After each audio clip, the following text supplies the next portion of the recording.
Juice, you were someone who, being around Draymond, you got to be around the Warriors a lot, and we know that this era of the Warriors, they're going to go down as one of the best Yep. uh, dynasties, right, in American sports. And for those of us on the outside, I guess, what can you tell us about what it was like, or what kind of that Warriors culture is like, and why they've had the success that they've had over a prolonged period of time?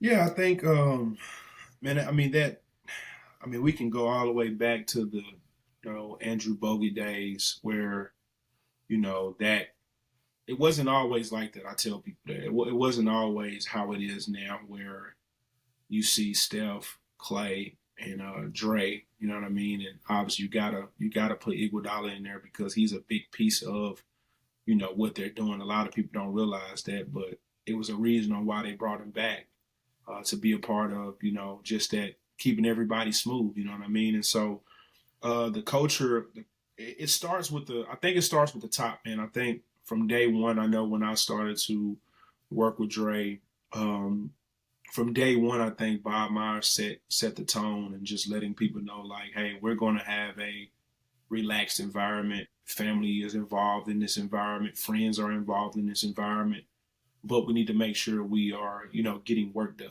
And I think from a player's perspective, you know, that says a lot. You know what I mean? Hmm. Especially coming in as a young guy, you like, shoot, my family, they just see me at the games, after the games, but being able to be a part of practice, and travel on the road at times, you know what I mean? Like that's something that it has to come from the top, and the top has to allow that. And I think once the top allowed that, and you put, structure on it, I think that gives the guys a little bit more like, oh, we actually being treated like adults and professional athletes instead of being treated like we just here to get paid and play the game. And so I think from that point on, that kind of set the tone.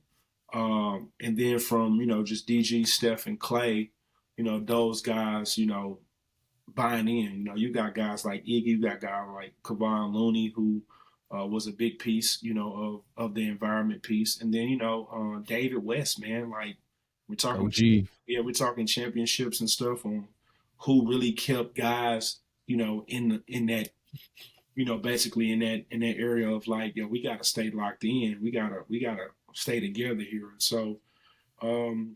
The culture, man, it was good. It was good though. I was very impressed. I always tell people all the time, no matter what I decide to do in my career, I don't think I would be able to, that would not be able to be mimicked. You know what I mean? Because Mm. it was just done, the right way. I feel, and I've heard stories about, how LeBron and them used to do it, and I just don't think that it's the same there. You know what I mean? Mm. And it's the Bay. The Bay is different. It's one of the most different places in the world. You know what I Yeah. mean? Because you got all walks of life. You know what I mean? So business owners, you know what I mean? Tech guys, like it was so much going on, and so and I think just with the team itself, you couldn't get too high just because it was so much people that had so much other stuff going on that was way higher than Mm. you. You know what I mean? So Yeah. that's what I would say to culture, and obviously I can speak about when KD came in and what that looked like from a whole culture piece. I think that was the first time where guys had to kind of like, okay, we got two mega stars here. We got two mega stars, two superstars. How do we physically make this work where Steph is still the main? Steph. You see what I'm Yeah. saying? So it's like Yeah. Yeah. Yeah.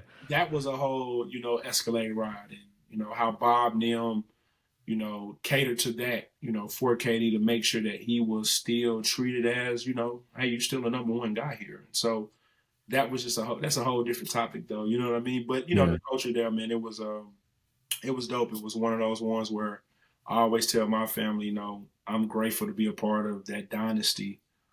Because when you look back, they're going to continue to run that like they run the MJ specials, and I'm gonna see myself in there somewhere, from the Mm. locker rooms, from the connections. My story will be told, someday, and so I'm thankful for that. I'm thankful to be able to be a part of something like that over the last 10 years for sure. And I'm curious, Juice, just having been a part of that history, I wonder in your lane as an agent, as a guy in the business, like, is there anything like tangible, even though it's, specifically like a basketball team, like, is there anything you can take from that or have taken from that, like in your own career, like things that you saw worked to create that dynasty and bring into your own spheres, so to speak? I would just say, because it's tough because it's a lot of different things that took place, right? And that you can take from that, and I can put the added to my field. I think one is just understanding what it's like to come to work every day.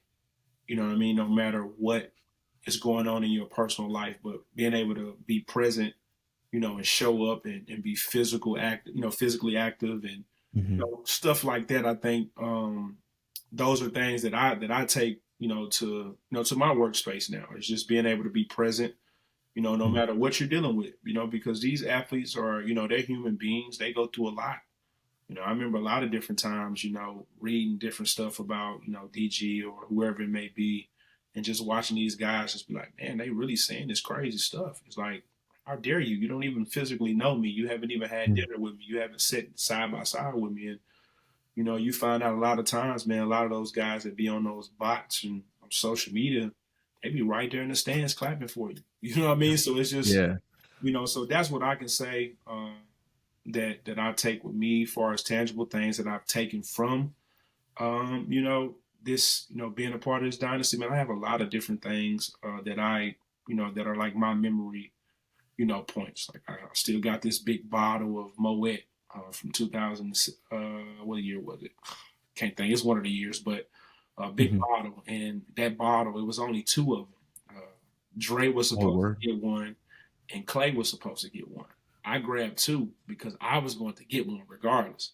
I was going to give the other one to Dre. I hit him in the back of a Sprinter van, and for some reason, somebody spotted it, and Clay ended up getting it. And at that time, Dre wasn't really tripping about it, but I knew the meaning behind it. You know what I mean? Because we had just partied in San Francisco after that championship, and we had probably sprayed like 20 of those things. I'm like, yo, these bottles ain't normal. I got to Yeah. take these to the crib. You know what I mean? So stuff like that, shoes from Steph, Katie. I still got a pair of Katie USA Olympic shoes. Like, I got a Mm. like little small tangible things where I can always say, if hey, I was a part of this. Look, this is what I have. Obviously got jerseys. I got gold medal. I got some stuff hanging. Yeah.